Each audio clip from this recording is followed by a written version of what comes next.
right, a different prompt, and we can modify the prompt. And instead of, so this time we want to create an executive summary dashboard using line of business code with written premium as a horizontal bar chart. And then the top 15 agents we want to have with incurred loss and vertical.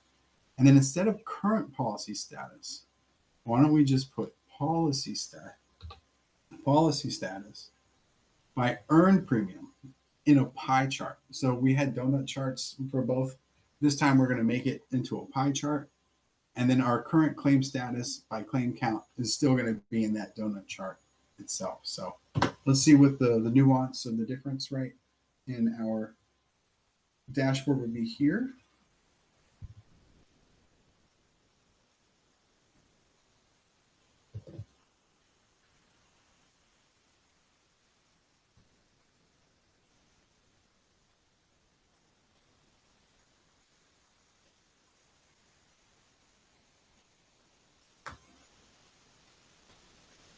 All right, of course, this is a little bit more stringent on the prompt itself, so it does take a little bit longer for it to come back. But the thought process, right, is that, you can see it here. Okay, perfect. And so we got rid of the aggregate, by changing the dimension. So even though it's still known as policy status, the table that it's coming from is not the current policy status. It's just the traditional or normal policy status, whatever that date of, as of date essentially for that policy status as well. Now the effective date that's being used here is 4/30/2025.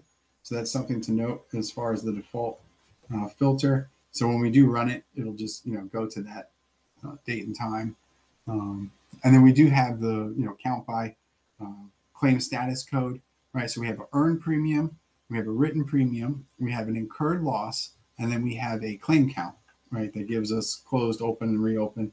Now, of course, this is current claim count. So, being that it was several years ago that a lot of these claims with 2024 data, 2025, maybe early, you're not going to see much of these still being open, which is a good thing, of course.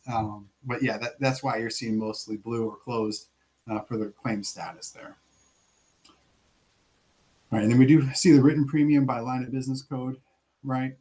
And then, of course, we have the incurred loss by agent, and this is that top 15. So previously, we had a top 10. So just to take a step back and see the differences, the nuances, right, that have been created. And that does allow, I think, for us to get a little bit more insight by having that top 15. Of course, you can make it, top 20 or whatever as well.